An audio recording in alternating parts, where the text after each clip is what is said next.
Hey guys, today we're taking a look at the new McFarlane Toys DC Multiverse Collector Edition, Jonah Hex and the General. Let's get a better look at that packaging, shall we? So here's the packaging up close and personal here. We of course have the silver trim as per usual with the McFarlane Collector line here. We also know that this is a gold label collector edition. Wave. I think this is the first version of a gold label collector edition figure. So this is probably what they're going to be calling like their deluxe gold label figures. So their deluxe collector edition figures. But at the bottom we of course have the DC Multiverse logo right there with the Jonah Hex and the General nameplate right there. Up here it says 17 plus, which we will get into why it says that, at least my theories on it, in a minute. On the side, we of course have the Jonah Hex and the General nameplate with the DC Multiverse logo up at the top. This is of course number 1 of this new gold label collector edition line with the McFarlane Toys logo down there. On the back, we have this beautiful panel.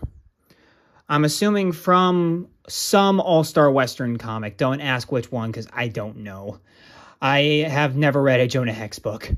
But up at the top, you of course have Jonah Hex and the General from All-Star Western.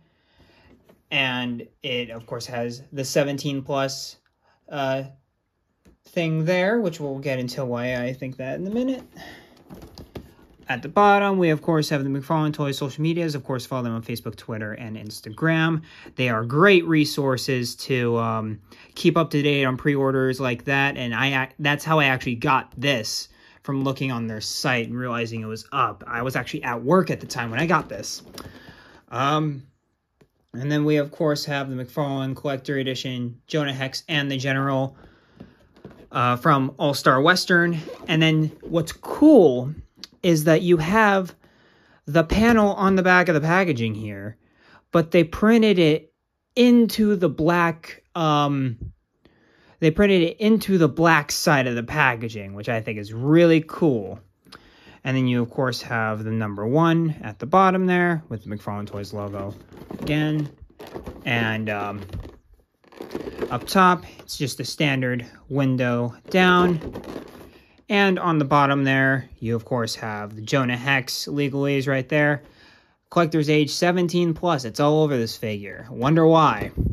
But then you also have the barcode for all you barcode hunters out there, even though this probably will not be in stores. But alright guys, let's get this monstrosity out of the packaging. And here we have Jonah Hex and the General out of the packaging here. And of course, before we take a look at the figure and the horse, we're of course going to take a look at the other contents. Which up first, of course, with every single multiverse character, you know what's coming. I gotta do it, but you know what's coming. It's the hockey puck with, of course, the silver DC logo right there, because this is a collector edition figure with the 1 peg right there and nothing on the back. Up next, we of course have the card, which has the same art from the back of the packaging with the McFarlane Collector Edition on the side, kind of breaking up the flow there.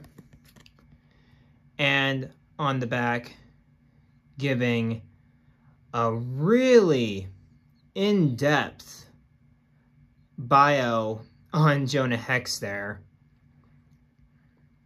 which is very interesting, and I didn't know a lot of this stuff, so this seems to be a lot from like the New 52 era, because it talks about the Court of Owls, so it's modern continuity Jonah Hex, which I'm not very familiar with. I'm not very familiar with Jonah Hex in the first place, but that's basically all you need to know about Jonah Hex in a nutshell. Sheesh. Some stuff I didn't even know about that, but yeah, Jonah Hex, you know, Western Bounty Hunter, DC's kind of, whenever there's a story where the DC superheroes travel back in time, he's usually there to meet them. through no fault of his own. He usually just happens to be there. It's kind of funny, where you go to the Old West and you're like, oh, is Jonah Hex going to show up? Except recently when Superman went back in time in Williamson's Superman run, Jonah Hex was not there. But 9 times out of 10, when superheroes go back in time, he's usually there to meet them. But Jonah Hex comes with a lot of accessories, so let's get straight into it. So he comes with 2 pairs of belts here. He, of course, comes with this one, which houses all of his blades, which he has a cutlass right there, which looks very nice. You have some dings on the blade, giving it that worn look. This looks like something that could have been like his cavalry saber, because he did serve in the Civil War. Not on the right side, of course, but I don't think he was really caring about which side he was on that much. He was probably drafted or something. But he did serve on the Confederacy side of the Civil War. Let's not forget that. But Hex is largely just a wanderer. He doesn't really have a lot of bigoted thoughts and stuff like that. But there's the sword. He also comes with a tomahawk, because after he was disfigured by, I believe it was his dad. I think his dad disfigured him, or some Native Americans, one of the two. He was kind of adopted into their tribe and trained their ways, so he knows a lot of Native American ways in terms of like hunting and stuff like that. So he keeps this tomahawk, I'm assuming, as a memento. And then what's Jonah Hex without a knife here? And it's a very good looking knife. Again, it has some nicks on the blade there. Shows that it's been in use. It has the white handle, which is kind of a thing that Jonah Hex's blade has. So really cool that they actually gave him a blade, a proper knife. And then here's where it gets interesting, because I was talking about with the packaging when they said it was 17 plus. A lot of the Multiverse packaging says it's 12 plus. But they're saying with this one in particular that this is not a toy, and henceforth was not put out on the shelves. And I'm assuming it's so that Todd could get away with putting firearms with this character. And if so, I really appreciate that, because imagine Jonah Hex, in all respects of the terms, cowboy without a gun is kind of laughable. It's almost as laughable as Sergeant Rock not coming with an actual gun. It's kind of insane. But he does come with some guns here. We have, of course, a repeater. If you played Red Dead, you'd know this as the Lancaster repeater. But really solid job on the repeater here. You have the nice wood aspects painted on very well. And you, of course, got the silver on there, looking very nice. You can even see like the bullet chamber and stuff like that. Really cool stuff. Really gives a lot to Jonah's, of course, kind of authenticity as a Western character. And here's a better look at the sword belt. Nice leather texturing there. And it, of course, you can put it onto him via a peg and loop system right there, where you can just put that right onto his hip. And I'll demonstrate with our next accessory later, which, and then he also comes with a gun belt with some bullets in the loops there. And of course on the back you have a loop for a blade, which I actually put his knife in there, and it works. You can put all of his blades back there, but I think you'd want to prefer either the tomahawk or the knife. But usually when I see Jonah Hex, he's usually wearing his signature belt that looks like this with the knife. So that would be a good place to go if you're looking for accuracy. And then another belt and loop system right there. And like I said, on the back, you just put the knife in there like so. Got a nice belt loop right there. And just to give you a look at the revolvers here, they look very nice. No triggers, but that doesn't really surprise me, but nice wood handle painted there.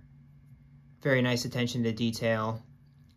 Besides the little dots, I know those are usually silver, but it's forgivable, I mean. But alright, let's get a look at the horse here. Since this is the first time I've actually had the horse in a review, we're going to take a pretty decent chunk of change with the horse. Let's get Jonah out of here. So here is the horse. And you see already that it has pretty decent looking eyes there. Painted in very well. See the whites of his eyes, etc. The main problem I kind of have with this horse here is the fact that the reins, especially towards the head, are painted in the same color that the actual horse's skin is, so you can't really see the reins on the head there. Then he also has this kind of, you can see he's a bit of an older fella there, at least I think horses gray towards the mouth just like a lot of other animals like dogs and cats. I could be wrong in that, but I'm pretty sure that's how it goes. Then you, of course, have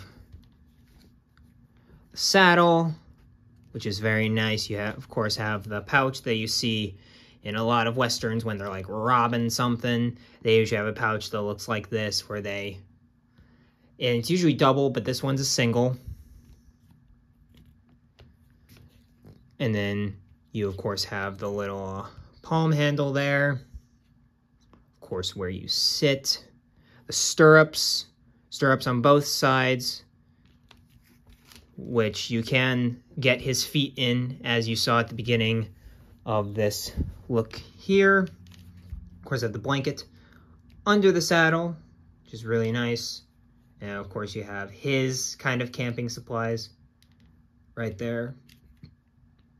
And as we move on to the back here, you of course have a nice black tail there, which this is how I usually kind of test my horses to see if you can get them in kind of a, this is the first time I've actually started moving the horse around, so give me a minute.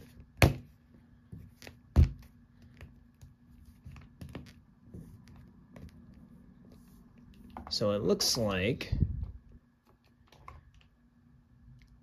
you can get him up on two legs, which is pretty dope.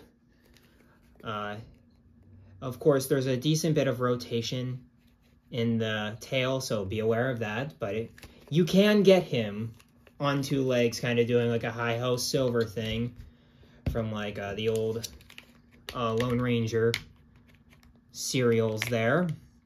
Let's get a look at the articulation, of course. So up at the top of the head, you have a slight bit of rotation, but unfortunately it does break the sculpt a bit. So I wouldn't recommend moving it that much, but if you want to move the general's head here, you could.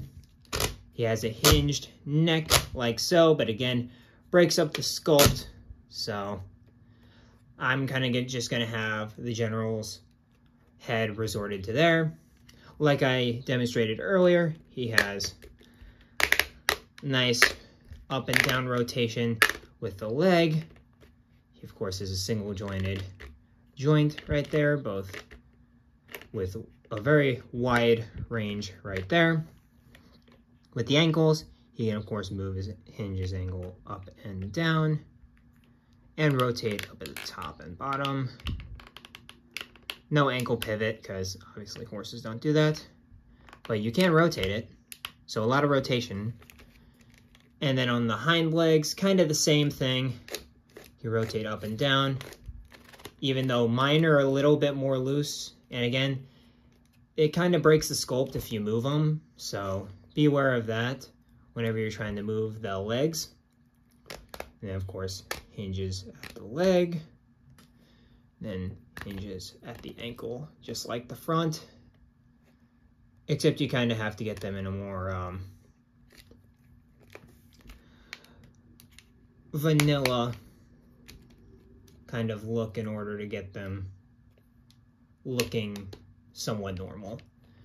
And then you of course have the tail in the back, which is on a ball hinge, so moves up and down, and you can rotate it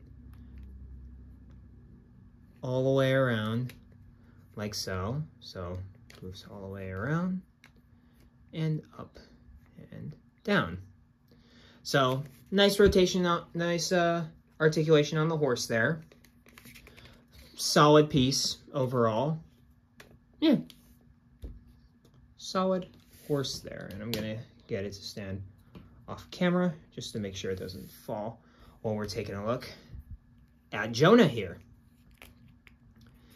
So here, 12 minutes into this segment, as the reader is dignifying, we're actually getting a look at the figure here.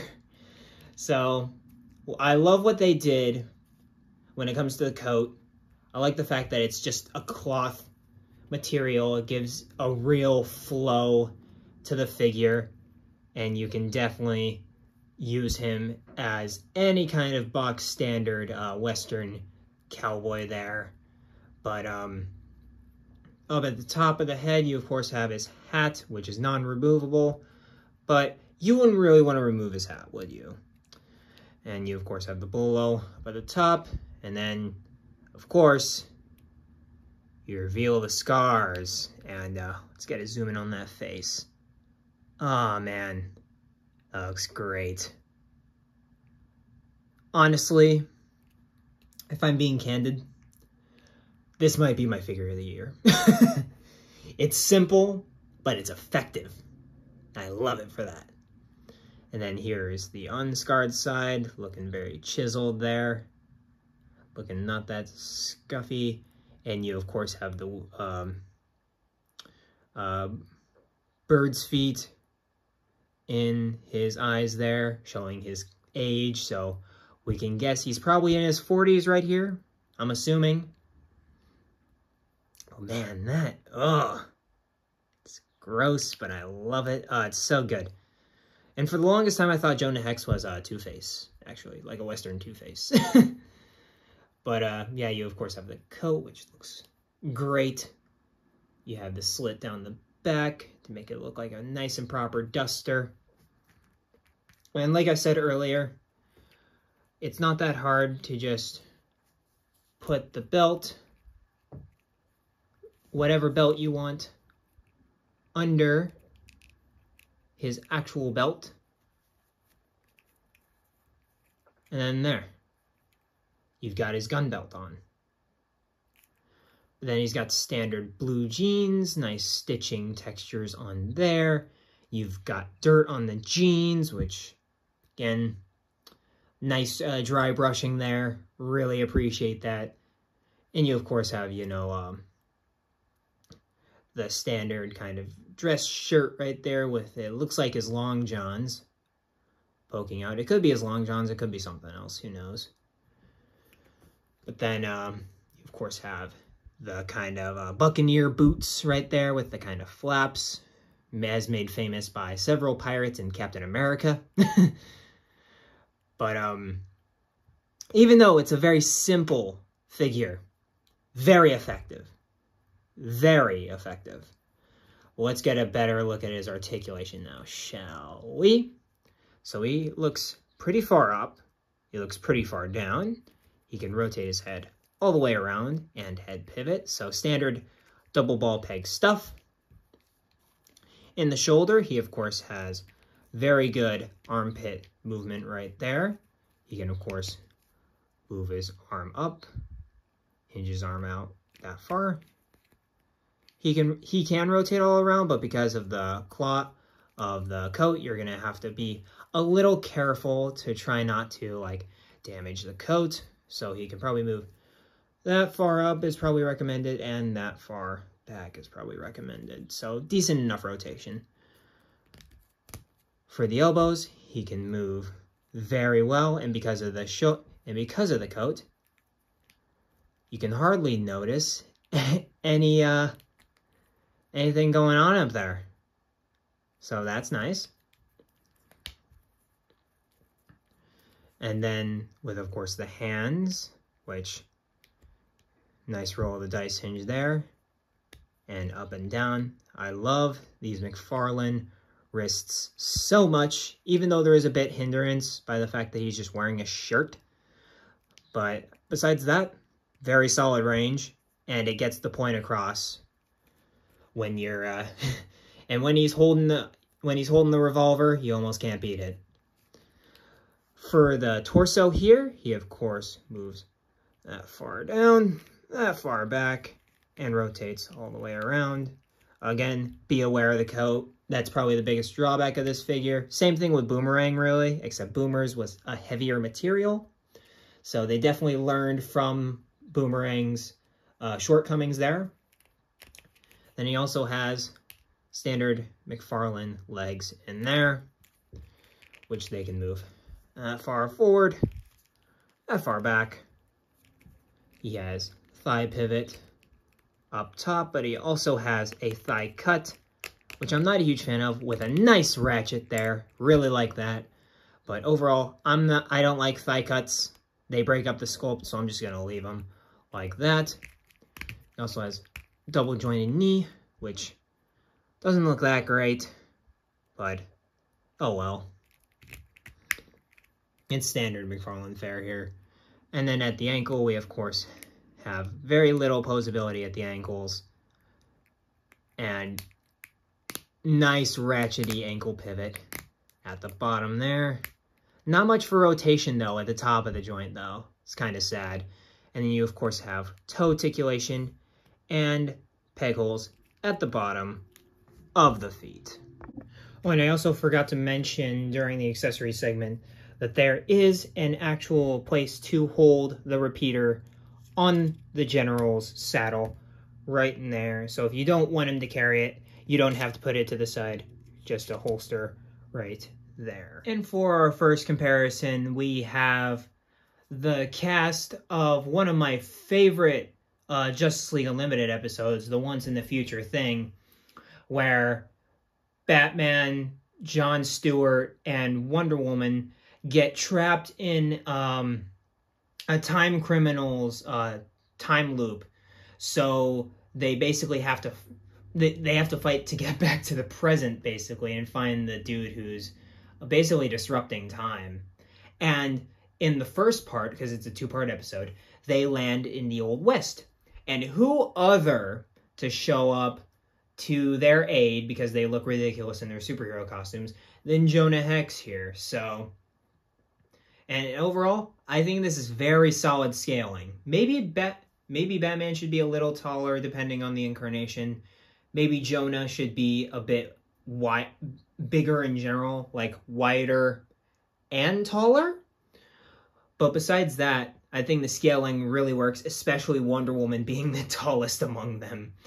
But overall, they look absolutely fantastic together. Even though Batman here, at least the Rebirth Batman, has a plastic cape there, but there hasn't been really a good status quo Bruce Wayne Batman with a cloth wired cape yet.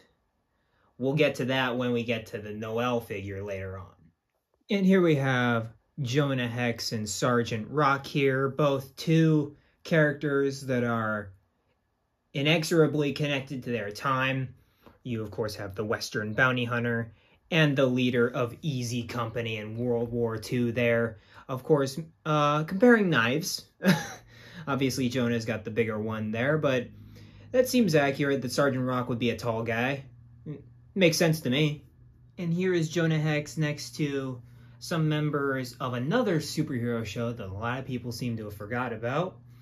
Legends of Tomorrow here, which he was in quite a few episodes. And, of course, I only watched up to Season 3 of that show because the tonal shift didn't really work for me. I probably would like it more now, but the tonal shift didn't work for me back in the day when I was a teenager looking for more darker, grittier superhero content. But we of course have Ray Palmer's The Atom right there. Ronnie Raymond was never a member of Legends of Tomorrow, but Jax was that was where he and Martin Stein got a lot of their stuff. And Firestorm was a very integral character of the show, and one of my favorite characters on the show. And that's what makes Crisis on Earth X so special, is the fallout of Firestorm's demise, pretty much. Very cool crossover. Probably the peak of the Arrowverse, in my opinion.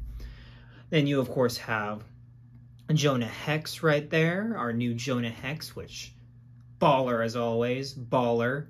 And then Constantine was actually on the Legends at one point. I didn't watch a lot of that, but I do know he was on it. And I heard when he ever would come on, it would be pretty entertaining to watch. And then you, of course, have Hawkman there, which wasn't on the Legends for that long, but he was still a Season 1 member, so there is that. But overall, they look really good together. I mean, they all look tonally consistent. Even Constantine, who is very much Lee Bermejo inspired, and Bermejo is kind of like a contemporary to Alex Ross. So very cool that even with these different styles, they still look like they could flow together as one. So here we are kind of winding down on our look at Jonah Hex and the General over here. And overall, I really like this set. I really do. The Jonah Hex figure is probably the best you could have done with a Jonah Hex figure. I mean, the cloth goods, coat, the amount of accessories that he comes with just truly leaves the display game open-ended into what you can do. I mean, even here, who'd have thunk that we'd be able to get 2 revolvers and a repeater? Like, Todd really outdid himself with this one.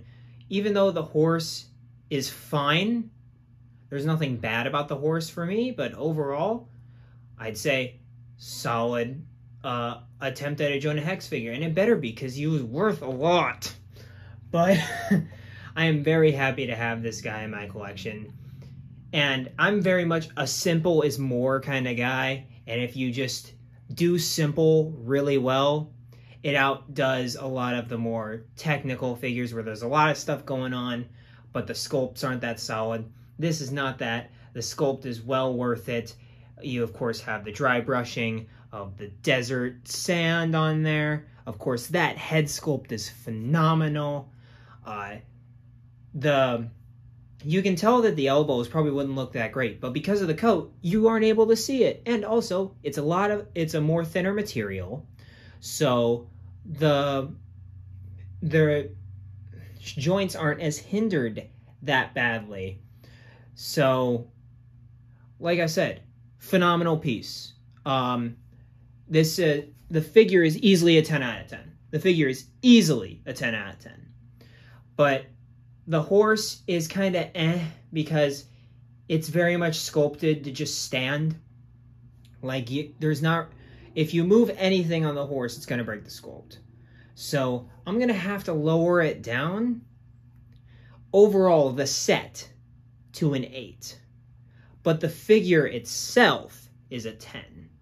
But of course, if you like the more obscure comic characters like Jonah Hex, like Sergeant Rock, you're going to want to get this guy. This dude is phenomenal. But outside that, if you're not like a hardcore DC fan, I wouldn't recommend getting him. But if you're looking for top of the line, top of the DC Multiverse line, highly recommend. And if you're looking for a good, just overall Western cowboy figure, this is a good one to go with. So this is definitely one to be picked up, even though the horse isn't that great. But then again, my first horse in the action figure realm was from Figure Obscura with the Headless Horseman, which you can actually take a look at on the channel. But with that being said, this set's amazing. Go buy it, seriously. this is one of the ones where you have to get it. But with that being said, of course, like, comment, subscribe. Tell me what you think about Jonah Hex here down in the comments down below. And, of course, as always, keep collecting, be kind and courteous to one another, and I will see you in the next video. Peace.